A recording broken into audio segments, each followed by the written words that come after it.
Boa tarde, pessoal. Boa noite, bom dia. Não sei a hora que você está vendo esse vídeo, mas agora, nesse momento, estamos por volta aí das 5 horas. E nesse momento, dia 30 de julho de 2023, venho aqui compartilhar com você de forma breve, resumida e focando em transmitir a palavra do Senhor que está lá no livro de Mateus, no capítulo 5, do versículo 13 ao versículo 16. Certo, pessoal? O tema da palavra é o seguinte, vamos lá. O sal da terra e a luz do mundo. Aqui a gente vai trazer uma distinção quando a mensagem fala sobre o sal da terra. A gente também vai fazer algumas citações, como em 2 Reis, e outra com relação à luz do mundo, que está lá no livro de João, no capítulo 8, versículo 12. Tá bom? Vamos lá.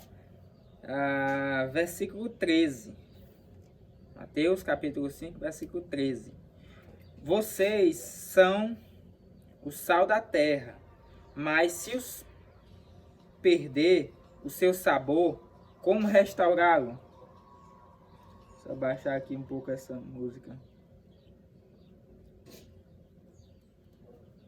Não servirá para nada, exceto para ser jogado fora e pisado pelos homens.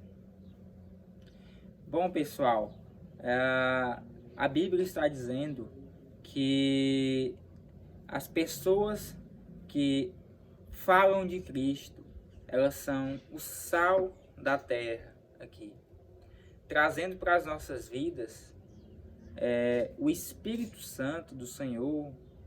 Ele é um sal, representa o sal na nossa vida. Por quê?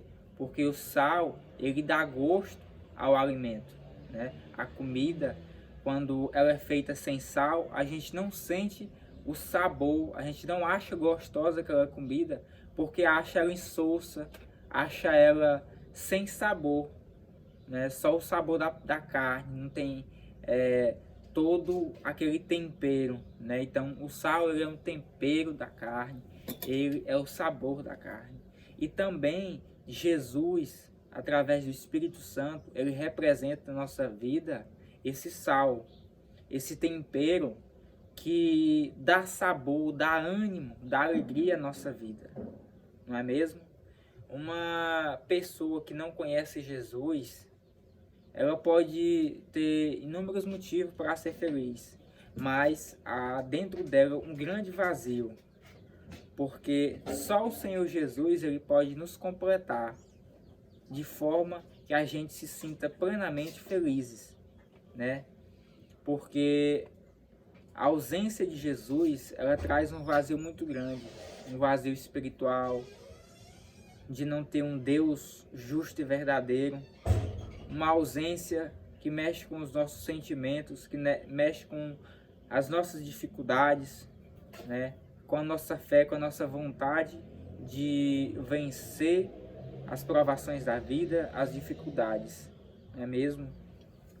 Importante ressaltar, pessoal, lá no livro de 2 Reis, no capítulo 2, versículo 19 e 20, na passagem que fala sobre a purificação das águas.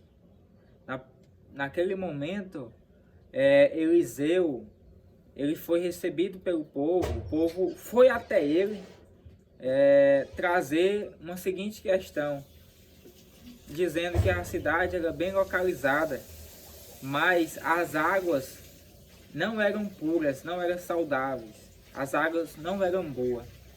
Então estava tornando as terras infrutíferas, porque sabemos nós cá aqui que para se ter uma linda plantação, para se ter bons frutos, boas árvores, boas plantações, é necessário que esteja águas saudáveis, não é verdade? Porque como é que as plantas elas vão receber, né, a nutrição se não tiver uma água saudável. Então, toda uma plantação pode morrer. Por isso que a Bíblia diz lá em 2 Reis por causa da água a terra estava se tornando infrutífera, porque não estava servindo para plantações. Então, veja como um problema afeta uma cidade inteira. Ali na Bíblia estava afetando aquela cidade que era bem localizada, né? Ali que o pessoal diz, ou seja, estava num bom terreno, plano, bem assentado a cidade, mas tinha uma deficiência muito grande, que era a ausência de água saudável, não é verdade? Então Eliseu, ele foi lá, mandou pedir uma vasilha e que pusesse sobre ela sal. E através da oração, Eliseu jogou sal naquelas águas, naquele rio, e ele se tornou saudável, né? Então, o que quer dizer isso? Da mesma forma, é a nossa vida.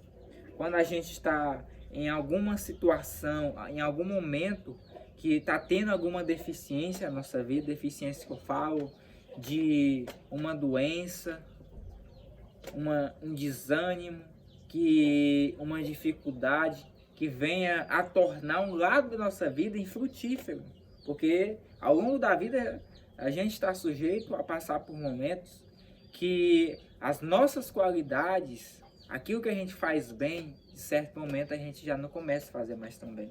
Ou seja, teve ali um déficit, uma deficiência, ou seja, um problema que envolveu todo aquele bom trabalho, todo aquele bom fruto que estava sendo exercido. Então, pessoal, é interessante que a gente medita e a gente faça essas conexões com a Bíblia, porque o sal, como Eliseu jogou, foi o quê? Foi para purificar aquelas águas. Então, tudo aquilo mudou. Aquelas pessoas começaram a plantar, aquelas pessoas começaram a colher, aquelas pessoas começaram a beber aquelas águas. Ou seja, tiveram a vida mudada por causa das águas saudáveis. Da mesma forma é a nossa vida. O sal, ele representa Jesus. Quando a gente não está firme com Jesus, quando a gente não está bem com tudo aquilo que vem do Senhor, tudo aquilo que vem de Deus, a gente tem essa parte ruim dentro da gente, que precisa de um tratamento, que precisa de um sal, que precisa da presença do Espírito Santo, para que possa dar sabor à nossa vida e que a gente possa aí servir, né, ser útil, né, ter sabor, para que a gente possa impactar a vida. E isso gira em todas as áreas da nossa vida. A gente, para crescer, precisa de um bom trabalho, precisa de boas qualificações. Isso quer dizer que para a gente ir para frente, até financeiramente falando, socialmente falando, com boas amizades, né, a gente precisa de sabor. As pessoas precisam saber quem somos, as pessoas precisam saber o que nós fazemos, a qualidade daquilo que transmitimos através do nosso trabalho.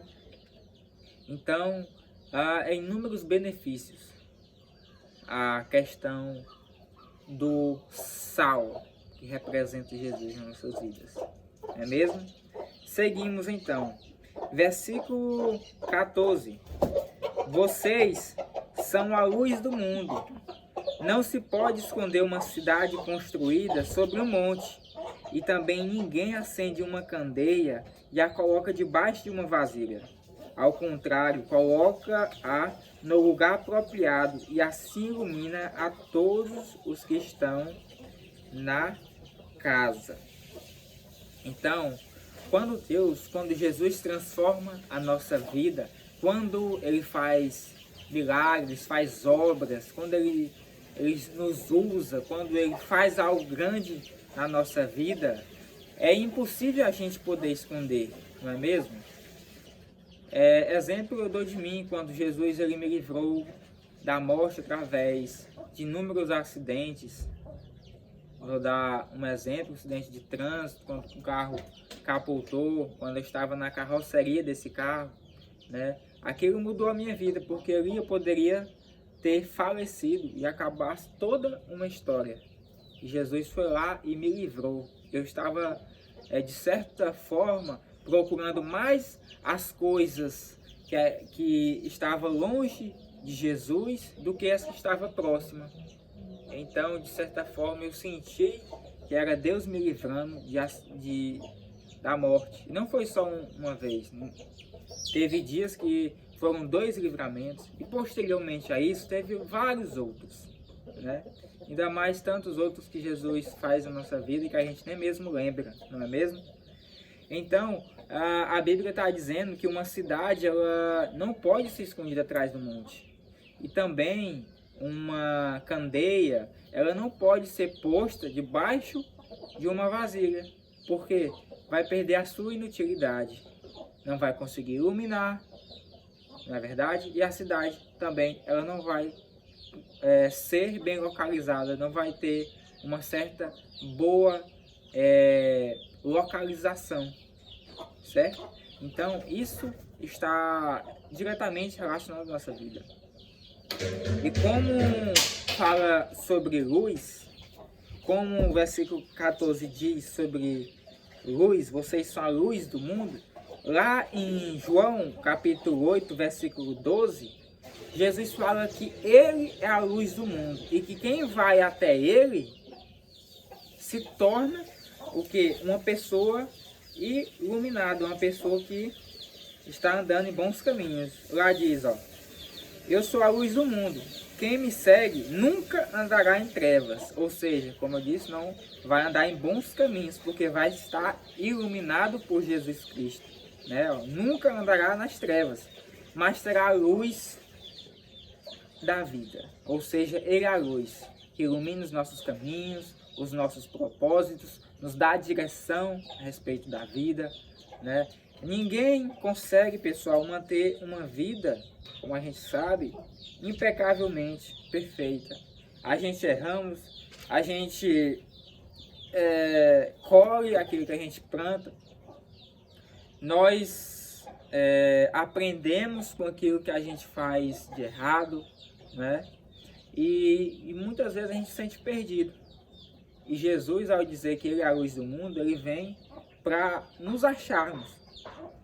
Como ele diz na sua própria palavra, naquela passagem que fala sobre as ovelhas perdidas, que o pastor, o dono, ele fica muito mais feliz por achar aquela ovelha, a única ovelha que estava perdida, né, do que tá vendo todas as outras ali bem, mas saber que tem uma que está faltando. Jesus, ele é assim, ele quer alcançar cada um de nós e mudar a nossa vida, trazer um sabor, como diz essa palavra, trazer o Espírito Santo, para que a gente possa ser pessoas de propósito, pessoas que produzem frutos, para que, como diz a sua palavra, a gente seja uma árvore boa, que produz bons frutos, não é verdade?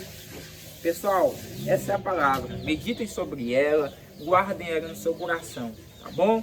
Fique com Deus, que Deus abençoe sua vida e até a próxima.